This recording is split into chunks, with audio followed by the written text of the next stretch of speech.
The sky over Arlington that morning carried a weight no one could see, but everyone could feel. A low, silver blanket of clouds pressed down on the cemetery, muffling the world into a hushed, almost sacred stillness.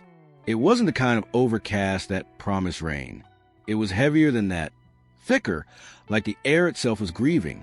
General Monica Elaine Trigg sat in the back of the black SUV as it rolled slowly through the cemetery's gates. She wore her full dress uniform, the deep navy fabric sharp and flawless, her medals gleaming like small, hard-earned pieces of history across her chest. Her cap sat perfectly angled, her posture rigid. From the outside, she looked like every inch the decorated officer she was. The first black woman to earn 4 stars in the U.S. Army. Inside, her heart felt like it was splintering into glass. She'd attended funerals before. Too many.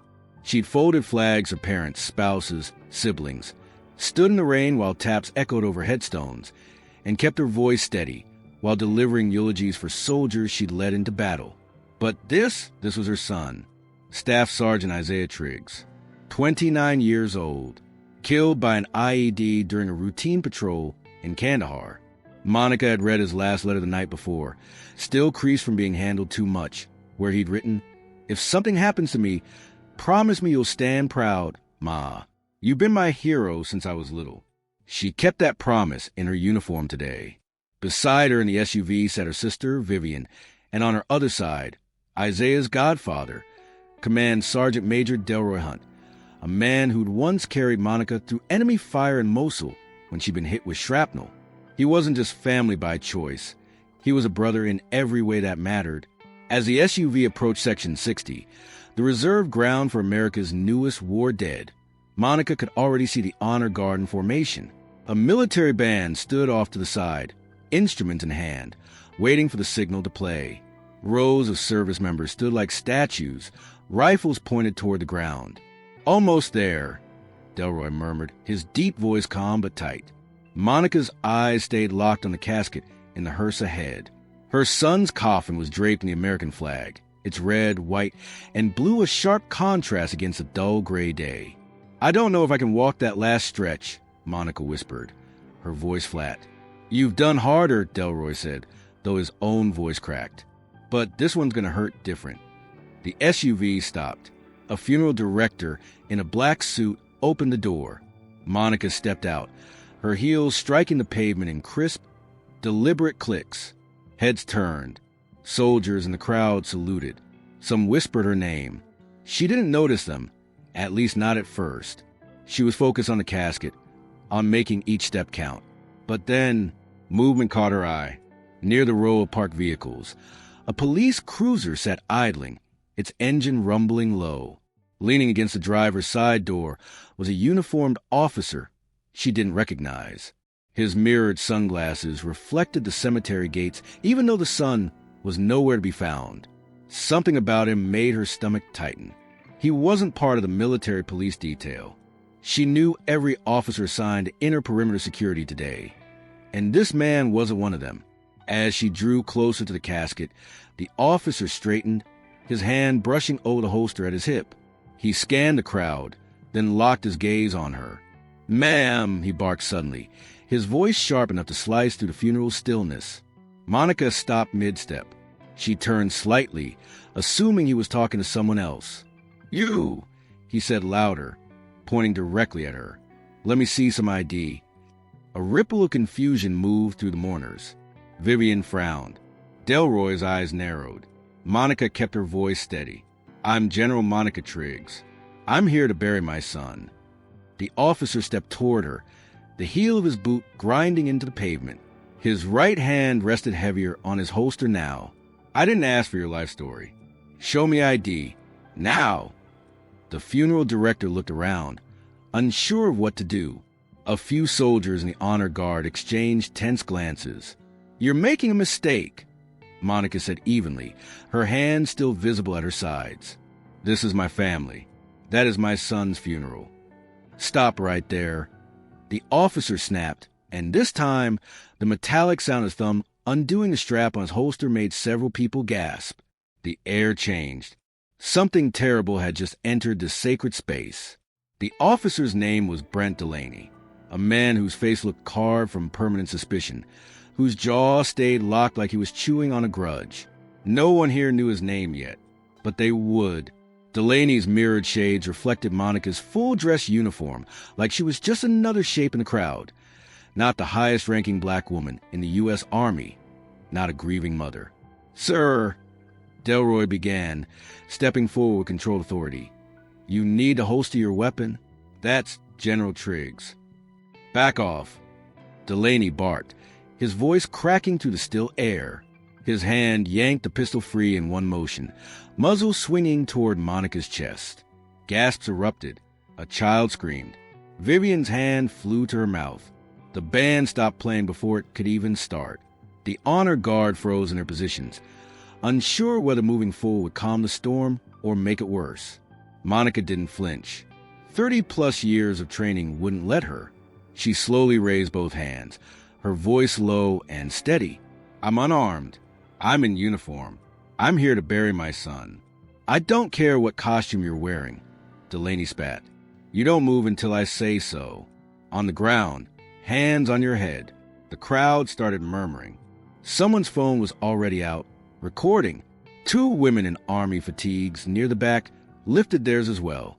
"Officer," Monica said, "you're making a grave mistake." Delaney's grip on the gun tightened. His finger was curled just inside the trigger guard. Delroy's voice turned sharper. "Put the gun down. Now! Back off or you're next." Delaney shouted, swinging the weapon toward Delroy for a split second before turning it to Monica. Her sister was crying now, shaking her head. "Monica, please don't move."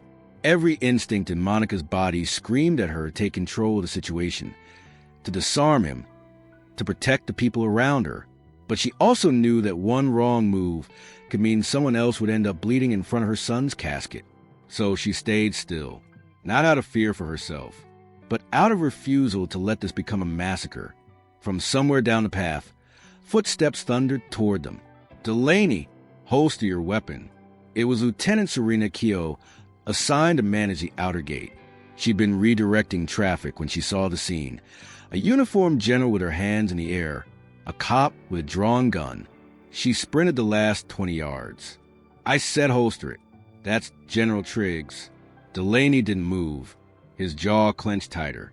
Keogh closed the gap, grabbed his wrist with both hands, and wrenched the gun upward so the muzzle pointed harmlessly at the clouds. With one swift motion, she knocked it clean from his grip.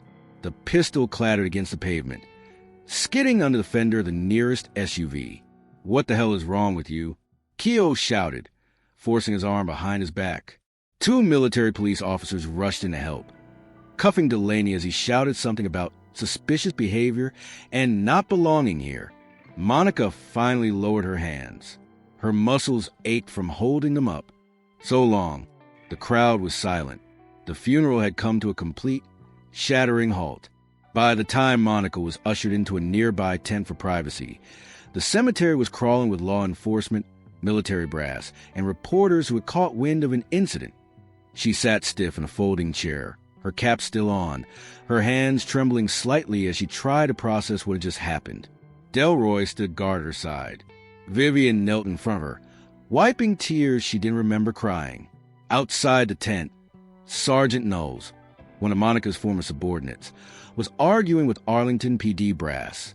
"That man wasn't on the inner perimeter list," she snapped. "Who let him onto the grounds?" "He was traffic overflow." An officer said defensively, "We didn't know." "You didn't know?" Knowles nearly shouted.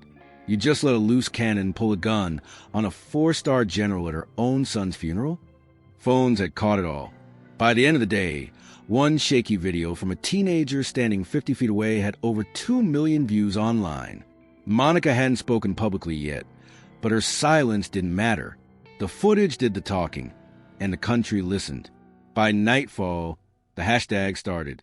Hashtag Justice for General Triggs. Hashtag She Served Aimed. Senators tweeted outrage. Retired generals went on CNN, their voices trembling as they defended Monica and condemned the act. By the next morning, Protesters stood outside Arlington PD headquarters, silent and unmoving, many wearing military uniforms. They didn't chant. They didn't throw things. They just held signs that said, "She served." He pulled a gun. Monica stayed with her sister for days, avoiding the cameras. Letters pour in from all over the country. Gold Star parents, veterans, strangers who just wanted her to know they were with her. But 4 days later, she broke her silence at a private military family gathering. No reporters, no speeches, just truth. "I didn't cry when they told me my son was gone," she said softly. "I didn't cry when I accepted his remains. But I cried when a cop pointed a gun at me in uniform, because I realized the uniform I gave my life to didn't protect me from being seen as a threat." Someone recorded it. The clip went viral. That's when the Department of Justice announced a federal civil rights investigation. And 6 months later, the trial began. Courtroom 6B was packed. Rows of veterans in full dress uniforms lined the benches. The Triggs family sat near the front, flanked by attorneys. Delaney walked in wearing a gray suit. No badge, no apology.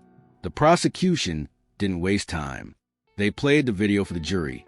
Monica's hands in the air, the gun leveled at her chest, Delaney's voice barking orders like she was a criminal. Witnesses followed. Lieutenant Keogh testified about disarming him. Delroy spoke about standing helpless as a man pointed a weapon at someone he'd trust with his life. Internal Affairs records revealed 9 prior excessive force complaints, including one nearly identical case involving a Black Army officer. When Monica took the stand, she didn't raise her voice. She didn't cry.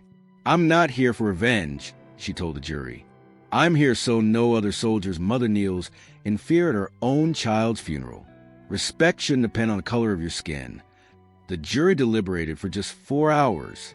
Verdict: guilty on all counts. The judge's voice was cold but firm. "Brent Delaney, you are hereby sentenced to life in federal prison without the possibility of parole." No applause, no cheers, just the sound of justice landing heavy in the air.